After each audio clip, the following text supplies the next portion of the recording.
Assalamualaikum warahmatullahi wabarakatuh. Innal hamdalillah nahmaduhu wa nasta'inuhu wa nastaghfiruh wa na'udzu billahi min sururi anfusina wa min sayyiati a'malina. May yahdihillahu fala mudilla lahu wa may yudlil fala hadiya lahu.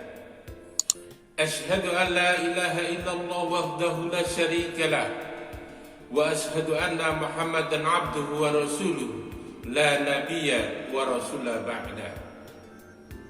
Allahumma salli ala Muhammad wa ala alihi wa ashabihi ajma'in, amma ba'du.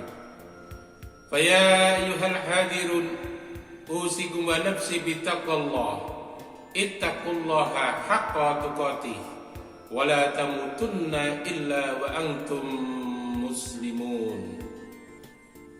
Saudara-saudara yang berbahagia, pertama marilah kita panjatkan puja dan puji syukur kepada Allah Subhanahu wa taala atas nikmat, karunia dan hidayahnya, sehingga pada kesempatan kali ini kita masih diberikan kesehatan, yang dalam kesempatan ini atas ridho dan qadarullah pula kita bisa bertemu melalui perkuliahan di layar kaca ini. Selanjutnya, salam dan salawat semoga tetap tercurah kepada uswah hasanah kita, yakni Rasulullah Muhammad sallallahu alaihi wasallam, juga kepada keluarganya, kepada para sahabatnya, kepada para tabi'in, tabi'ut tabi'in, dan kepada seluruh umatnya yang senantiasa mengikuti jejak langkah beliau hingga yaumul akhir. Saudara-saudara yang berbahagia, untuk pertemuan kali ini saya akan menyampaikan materi mengulas kembali tentang keberadaan penjajahan Belanda maupun Jepang di Indonesia yang telah mempengaruhi proses lembaga pendidikan di Indonesia. Namun sebelumnya, saudara bisa melakukan absen melalui live chat. Sekali lagi saya sampaikan, saudara bisa melakukan absen dengan komen di live chat. Bila ada masukan dan kritik bisa disampaikan di kolom komentar. Saudara-saudara sekalian yang berbahagia, bahwa VOC dan imperialisme Belanda dalam menjajah dan sekaligus juga memberikan pembodohan dari sisi pendidikan kepada bangsa Indonesia pada saat menjajah bangsa Indonesia. Belanda menggunakan politik divide et impera atau politik adu domba, yang secara fisik dapat menguasai Nusantara, akan tetapi secara psikologis pemerintahan kolonial Belanda sesungguhnya tidak mampu menundukkan pribadi rakyat yang telah mempunyai jalan pikiran dan pegangan hidup. Islam dan semangatnya tetap berkembang di hati pemeluknya, dan pendidikan Islam senantiasa berjalan di pesantren-pesantren yang terbentang di seluruh Nusantara. Maka untuk melemahkan kepribadian orang-orang Islam di Indonesia atau di Nusantara, Belanda kemudian dengan sengaja mengembangkan pendidikan-pendidikan ala Barat yang dianggap dapat meningkatkan taraf hidup yang lebih baik, namun pada hakikatnya sebagai kedok oleh kolonial Belanda untuk melancarkan politik penjajahannya. perbedaan antara orang-orang barat dan orang-orang timur digambarkan bahwa orang-orang barat itu rasional dan orang-orang timur itu emosional. Tetapi ternyata setelah Jepang mengalahkan Rusia pada tahun 1905 Masehi, maka Rusia dianggap sebagai orang barat dan Jepang dianggap sebagai orang timur. Yang kemudian timbullah kesadaran bagi masyarakat Indonesia bahwa semboyan yang lama itu menghantui pikiran mereka. Kemudian hilang lenyap karena mereka melihat kenyataan sejarah yang membuktikan sebaliknya. Peristiwa yang menggugah semangat bangsa Indonesia untuk bangun dari tidurnya, untuk menyongsong masa depan yang gemilang dengan sebutan kebangkitan nasional. Saudara-saudara sekalian yang berbahagia, kemudian dengan adanya kebangkitan nasional ini, bagaimanakah peranan umat Islam pada masa itu atau pada masa penjajahan itu? Bahwa peranan umat Islam dalam perjuangan untuk memperoleh kemerdekaan Indonesia tidaklah muncul begitu saja, namun melalui proses perjuangan panjang yang mendahulunya. Perjuangan umat Islam melawan penjajah kolonial Portugis, Belanda, dan Inggris dimulai dari kerajaan-kerajaan dan kemudian diteruskan oleh perjuangan rakyat semesta yang dipimpin sebagian besar oleh para ulama. Jadi perjuangan ini dirintis sejak perlawanan kerajaan-kerajaan Islam, kemudian diteruskan dengan munculnya pergerakan sosial di daerah-daerah, yaitu perlawanan rakyat terhadap kolonialisme, sampai dengan munculnya kesadaran bernegara yang merdeka. Dalam perjuangan di kawasan Nusantara, khususnya Indonesia yang mayoritas penduduknya Muslim, maka peranan ajaran Islam dan umatnya memiliki arti yang sangat penting dalam sejarah Indonesia. Saudara-saudara sekalian yang berbahagia, disinilah peranan kerajaan dan pendidikan Islam yang dilakukan oleh para ulama sebagaimana yang telah sampaikan pada video sebelumnya. Maka ketika terjadi perlawanan terhadap penjajah imperialisme baik Belanda, Jepang maupun Inggris, maka hasil dari pendidikan yang disampaikan oleh para ulama itu membangkitkan semangat yang luar biasa. Saudara-saudara sekalian yang berbahagia, kita akan mencoba menelisik kembali sedikit terkait dengan penjajahan Portugis. Portugis datang ke Indonesia dengan semboyan gold, glory, dan gospel. Untuk menjajah Indonesia ini menerapkan tiga tadi, gold, glory, dan gospel. Portugis berusaha dengan semua cara, dengan modal restu dari Paus Alexander VI dalam suatu dokumen bersejarah yang terkenal dengan nama Perjanjian Tordesillas, ya. Perjanjian Tordesillas. Saya ulangi, yang terkenal dalam Perjanjian Tordesillas, yang berisi bahwa kekuasaan di dunia diserahkan kepada dua rumpun bangsa, yaitu Spanyol dan Portugis. Dunia sebelah barat milik Spanyol dan dunia sebelah timur termasuk Indonesia milik Portugis. Karena itu Portugis sangat bersemangat untuk menguasai negeri Zamrud Khatulistiwa yang penuh dengan rempah-rempah yang menggiurkan, yaitu bangsa Indonesia. Pertama, Portugis menyerang Malaka dan menguasainya pada tahun 1511 Masehi. Kemudian Samudra Pasai pada tahun 1521 Masehi, mulailah mereka mengusik ketenangan berniaga di perairan Nusantara yang saat itu banyak para pedagang Muslim dan Arab.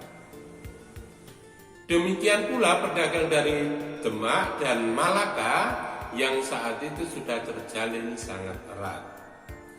Portugis ingin mematahkan hubungan antara Demak dengan Malaka dan sekaligus tujuannya ingin merebut rempah-rempah yang merupakan komoditi penting saat itu. Banyak kapal-kapal mereka dirampas oleh Portugis, termasuk kapal pedagang Muslim Arab.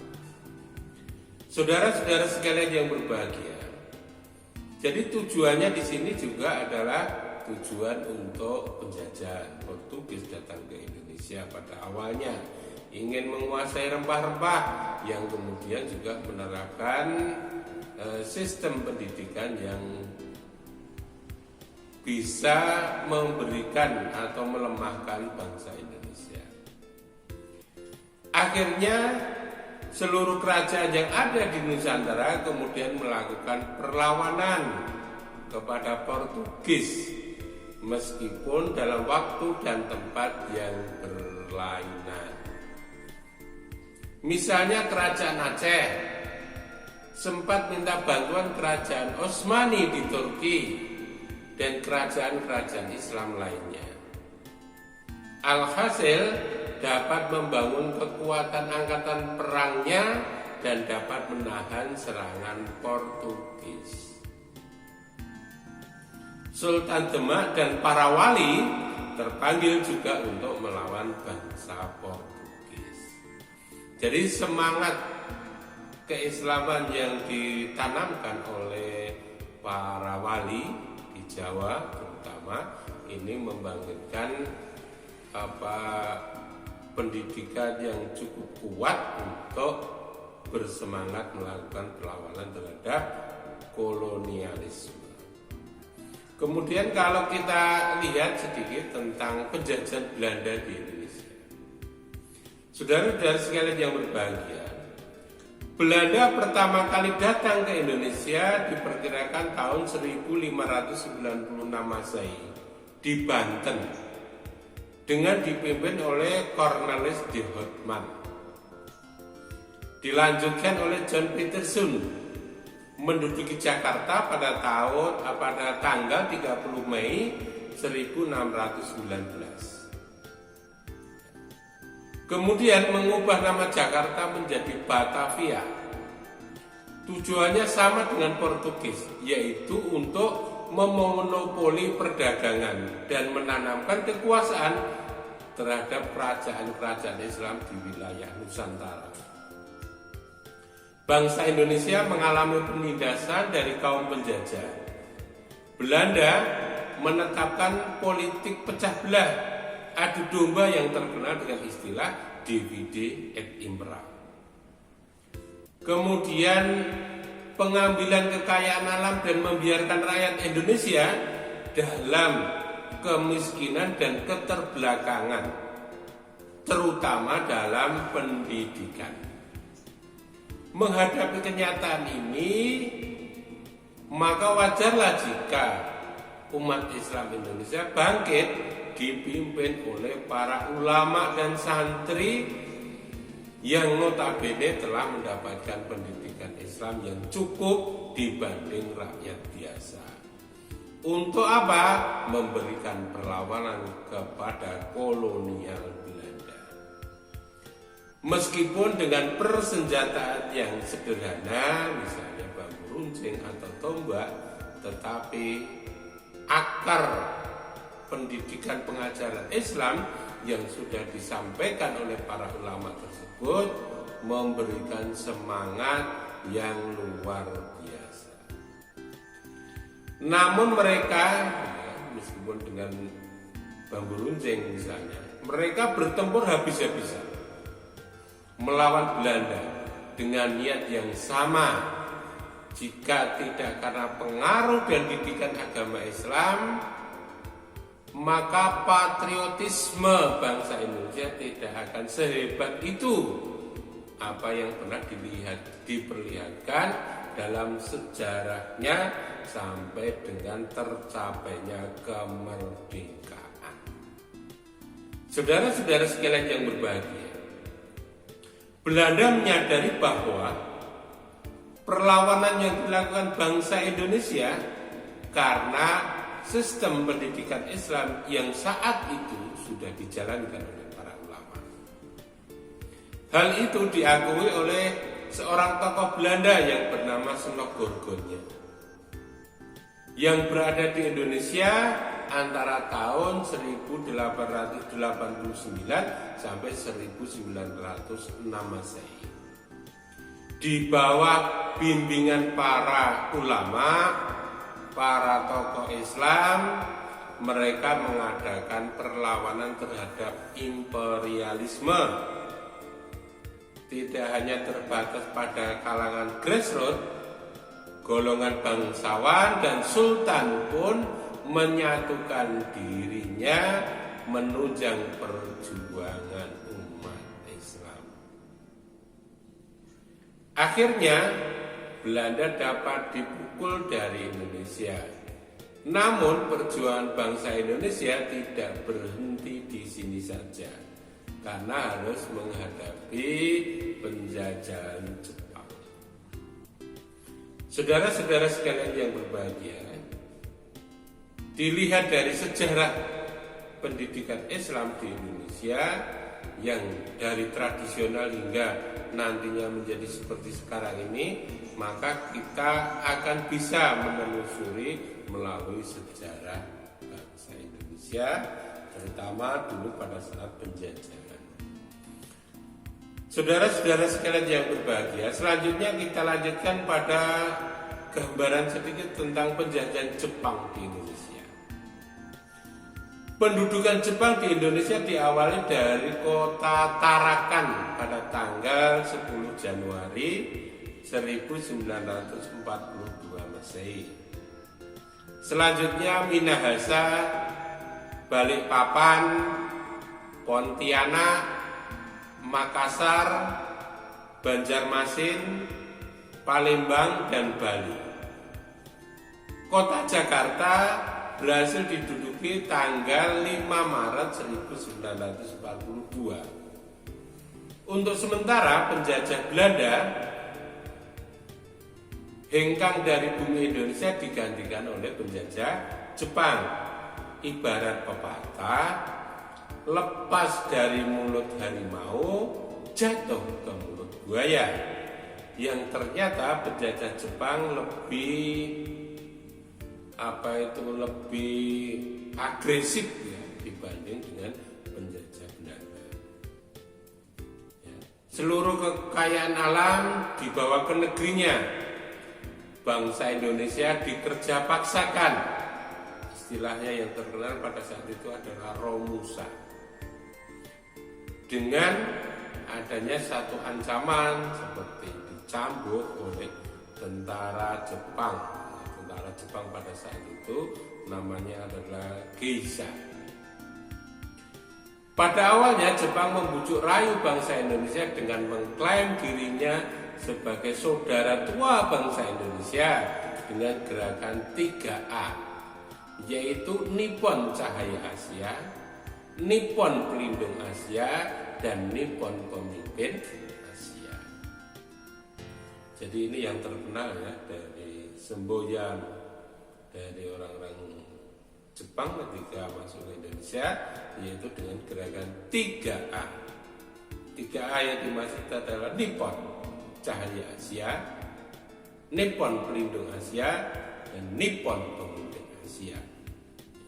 Karena bangsa Indonesia terdapat di wilayah kawasan Asia Tenggara. Saudara-saudara sekalian yang berbahagia, untuk menarik simpati umat Islam, Jepang pada tanggal 13 Juli 1942 mencoba menghidupkan kembali Majelis Islam A'la Indonesia atau disingkat dengan MEAI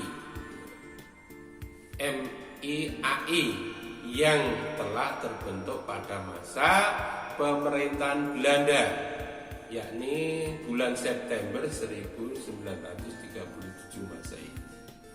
Tetapi upaya Jepang tidak banyak ditanggapi oleh tokoh-tokoh Islam.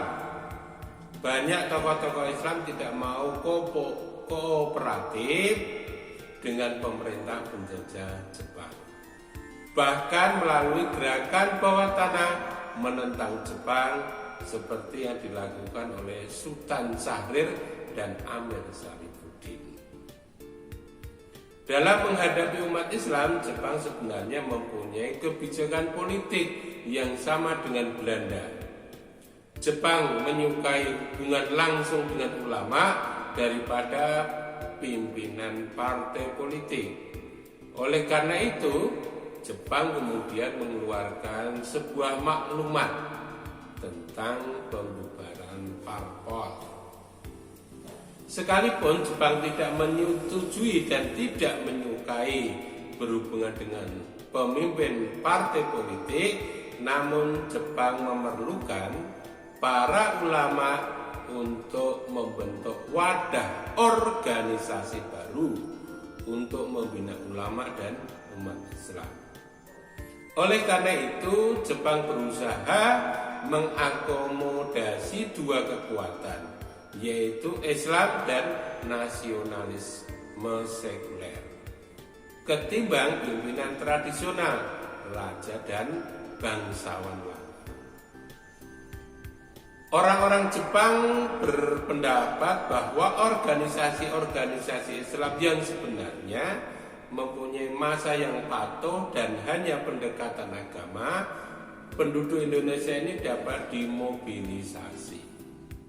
Untuk itu, organisasi-organisasi besar seperti Muhammadiyah, Nahdlatul Ulama, Persyarikatan Ulama di Majalengka, Majelis Islam A'la Indonesia atau MEAI, yang kemudian dilanjutkan Majelis Syuro Muslimin Indonesia atau MASUMI, diperkenankan kembali meneruskan kegiatannya. Sekalipun Jepang pada saat itu sangat memerlukan bantuan umat Islam, tetapi timbul rasa takut terhadap persatuan dan kebangkitan umat Islam. Saudara-saudara sekalian yang berbahagia, dengan demikian kemudian timbullah suatu gerakan dari kelompok agama dan kelompok nasionalis di Indonesia yang terkenal dengan istilah kebangkitan nasional. Jadi, kebangkitan nasional merupakan perubahan sosial yang terjadi di Nusantara. Perjuangan yang dilaksanakan secara kedaerahan seperti Perang Diponegoro, Perang Padri, Perang Aceh dan lain sebagainya dianggap tidak efektif dalam mengusir kekuasaan Belanda atas Indonesia. Oleh karena itu perlu disusun suatu kekuatan yang mengikat potensi yang ada di seluruh tanah air. Kesadaran itulah yang kemudian dikenal dengan kesadaran nasional, meliputi darah yang pernah digalang oleh Kerajaan Majapahit. Sebenarnya ide seperti itu timbul dari kalangan yang terpelajar, yang pernah dididik di negeri Belanda. Sementara itu pendidikan Barat pada akhirnya melahirkan golongan nasionalis sekuler. Golongan ini bertemu dengan golongan Islam dengan rasa nasional. kemudian saling bahu-membahu dalam memperjuangkan pembebasan tanah air Indonesia dari penjajahan. Saudara-saudara sekalian yang berbahagia, bagaimanapun juga kemenangan bangsa Jepang terhadap Rusia di Fort Arthur tidak dapat ditutupi. Maka hal itu menggugah bangsa Indonesia yang awalnya tenang setenang air di danau, mulailah terlihat riak-riak gelombang sebagai awal kebangkitan nasional. Salah satunya ditandai dengan berdirinya Budi Utomo. Kebangkitan nasional yang digelorakan itu dimulai oleh seorang dokter dari Yogyakarta yang terkenal dengan Mas Ngabei Wahidin Sudirohusodo.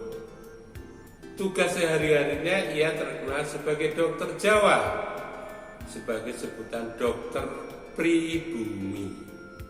Pada tahun 1906 Masehi hingga 1907 Masehi, ia memulai gagasannya dengan mengajak teman-teman seperjuangannya di berbagai kota di Pulau Jawa. Ide dari Wahidin Sudirohusodo ini adalah usaha untuk membentuk badan wakaf sebagai wadah kegiatan mengumpulkan beasiswa untuk putra-putra Indonesia yang ingin melanjutkan sekolah. Ide dan gagasan itu akhirnya mendapat dukungan dari 2 orang mahasiswa Fakultas Kedokteran di Jakarta, sehingga mereka sepakat untuk melahirkan idenya itu menjadi sebuah perkumpulan yang dapat menggalang bangkitnya bangsa Indonesia. Kedua mahasiswa tersebut adalah Raden R. Sutomo dan Raden Gunawan Mangunkusumo. Maka pada suatu hari, tepatnya hari Minggu tanggal 20 Mei 1908, berkumpullah mereka dengan pidato pengarahan oleh Dr. Sutomo yang disambut oleh gelegar-gelegar tepuk tangan. Kemudian terbentuklah sebuah perkumpulan yang diberi nama Budi Utomo.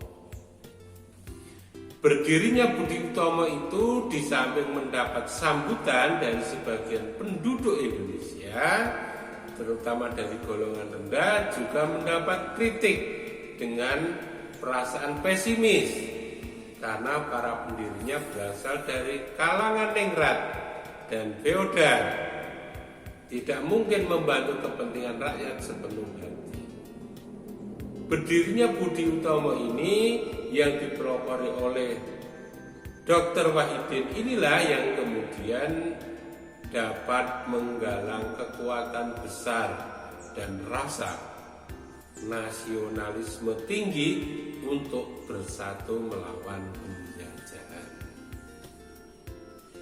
Saudara-saudara sekalian yang berbahagia, itu tadi sekilas tentang Budi Utomo. Kemudian yang kedua tentang berdirinya organisasi dan partai Islam. Ada seorang jurnalis dari Solo yang bernama R.M. Tirto Sudir. Saya ulangi, seorang jurnalis dari Solo yang bernama R.M. Tirto Adisuryo mendirikan sebuah perseroan dagang yang didasari pada corak baru dan ide baru.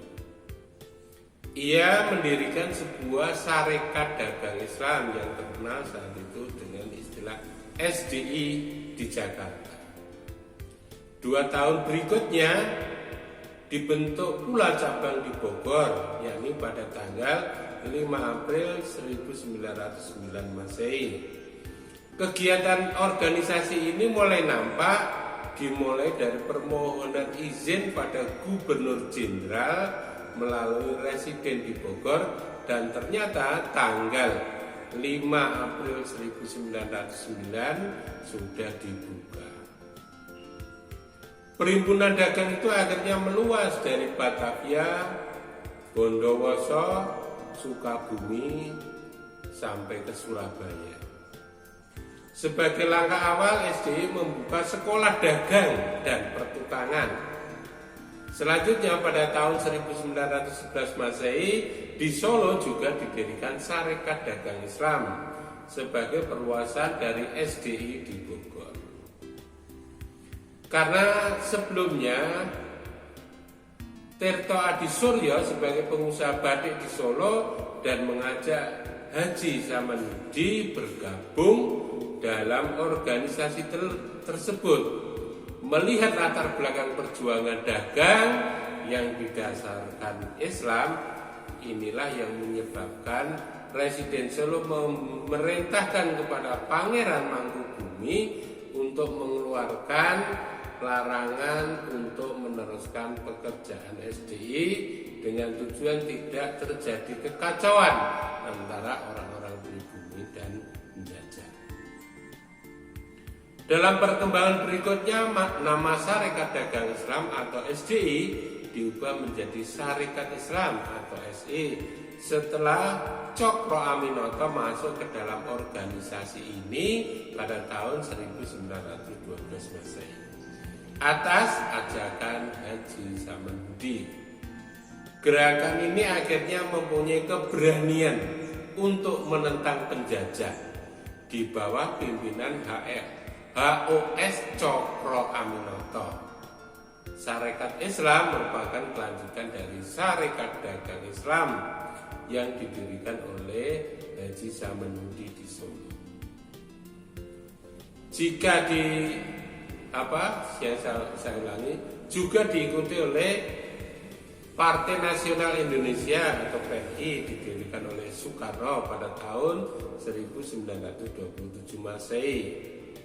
Pendidikan Nasional Indonesia atau PNI baru didirikan Muhammad Hatta pada tahun 1931. Persatuan Muslimin Indonesia atau PERMI yang baru menjadi partai politik tahun 1932, dipelopori oleh Mukhtar Lutfi. Organisasi Islam Bersatu dipelopori Kiai Haji Hasyim Asy'ari dan Kiai Haji Mas Mansur yang bernama MIAI tadi, sebagai suatu gerakan yang sangat menggetarkan dan mengkhawatirkan bagi kolonial Belanda. Usaha-usaha untuk mempersatukan kembali partai politik dan aliran-aliran ideologi Islam meskipun dalam bentuk federasi selalu berakhir dengan kegagalan, karena hal itu Belanda terutama di akhir masa penjajahan tidak pernah memberi ruang gerak bagi gerakan kebangsaan dan tidak pula bersedia mengadakan dialog. Sementara konflik ideologi terus berkembang. Golongan nasionalis yang netral agama itu senantiasa dibenturkan oleh Belanda dengan kelompok yang religius, dalam hal ini adalah agama. Saudara-saudara sekalian yang berbahagia, kemudian dengan berdirinya organisasi-organisasi tersebut, misalnya di Sumatera Barat, masyarakat Islam mampu memadukan antara Islam dan nasionalisme, yaitu melalui Persatuan Muslim Indonesia atau PERMI yang dipimpin oleh Mukhtar Lutfi yang baru menyelesaikan studinya dari Kairo, Mesir. Namun sayangnya PERMI merupakan organisasi yang berdasarkan Islam dan kebangsaan itu tidaklah berumur panjang. Kemunduran progresif yang dialami oleh organisasi-organisasi Islam seakan mendapat kekuatan lagi setelah Jepang datang menggantikan posisi Belanda. Jepang berusaha mengakomodasi dua kekuatan, yaitu Islam dan nasionalis sekuler, ketimbang pimpinan tradisional atau raja, sebagaimana tadi yang saya maksudkan. Jadi kalau Jepang itu lebih pendekatannya kepada organisasi ya, keislaman yang nasional sekuler, gitu ya. Juga organisasi-organisasi Islam itu disatukan, ketimbang Belanda, ya, Jepang itu maksud saya antara raja dengan bangsawan. Jepang berpendapat, karena pendapat Jepang organisasi Islam lah yang sebenarnya mempunyai masa yang patuh dan hanya pendekatan agama, maka bangsa Indonesia bisa dimobilisasi. Saudara-saudara sekalian yang berbahagia, sebagaimana tadi sudah saya sampaikan bahwa Jepang bagi golongan nasionalisme yang dibentuk oleh Jepang dengan lembaga-lembaga barunya dengan semboyan bahwa Jepang mempunyai gerakan 3, Nippon Cahaya Asia, Nippon Pelindung Asia, Nippon Pemimpin Asia, yang hanya berumur beberapa tahun sejak Mei 1942, dan Pusat Tenaga Rakyat atau Putra yang didirikan bulan Maret tahun 1943. Usaha pengembangan Putra baru dimulai pada tahun 1943. Sebagai pimpinan tertinggi adalah Soekarno yang dibantu Muhammad Hatta, Ki Hajar Dewantara, dan Kiai Haji Mas Mansur. Mereka dikenal dengan 4 serangkai, tercermin bahwa tokoh nasional lebih dominan dalam gerakan kebangsaan daripada golongan Islam. Saudara-saudara sekalian yang berbahagia, selanjutnya lahirlah Sumpah Pemuda. Kesadaran nasional bergelora dalam dada para patriot Indonesia hingga mencetuskan gerakan nasional yang semula bersifat kedaerahan terpacu untuk dipersatukan menjadi perkumpulan yang bersifat nasionalis. Kemudian atas dorongan Perhimpunan Indonesia melalui majalah Indonesia Merdeka telah diadakan suatu ikrar bersama dalam Kongres Pemuda II yang berlangsung tanggal 28 Oktober tahun 1928 Masehi yang sekarang terkenal dengan sebutan Sumpah Pemuda. Adapun isi Sumpah Pemuda itu intinya bahwa pemuda-pemudi Indonesia mengaku bertanah air satu, tanah air Indonesia, berbangsa satu, bangsa Indonesia, dan berbahasa satu, bahasa Indonesia. Dengan demikian timbullah tekad yang membaca bahwa perjuangan melalui kedaerahan tidaklah mungkin mempunyai kekuatan untuk mengusir penjajah. Sebagai bukti semangat dari jiwa Sumpah Pemuda itu diabadikan dalam lagu Indonesia Raya yang diciptakan oleh Wakirudo Supratman atau W.R. Supratman. Kalau ditinjau dari segi historis waktu yang berjalan dari detik-detik lahirnya Sumpah Pemuda adalah kesatuan waktu yang lamanya 20 tahun.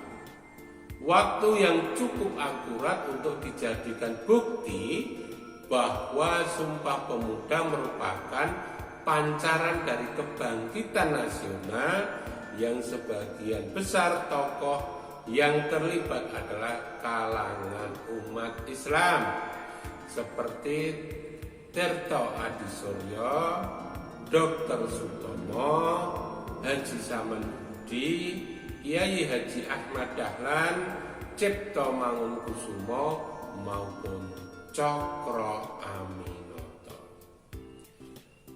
Saudara-saudara sekalian yang berbahagia, jadi dengan demikian perjuangan bangsa Indonesia untuk meraih kemerdekaan itu salah satunya adalah dipelopori oleh para guru-guru yang berhasil menanamkan pendidikan kepada putra-putri Indonesia, di mana tadi sudah kita sebutkan ada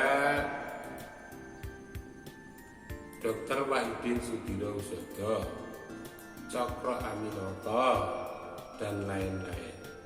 Jadi dengan demikian, saudara-saudara sekalian yang saya hormati, perjuangan memperoleh kemerdekaan Indonesia disadari merupakan rangkaian panjang yang didukung oleh seluruh lapisan masyarakat. Karena gerakan perjuangan memperoleh kemerdekaan itu ternyata digerakkan oleh mereka yang telah mendapatkan pendidikan.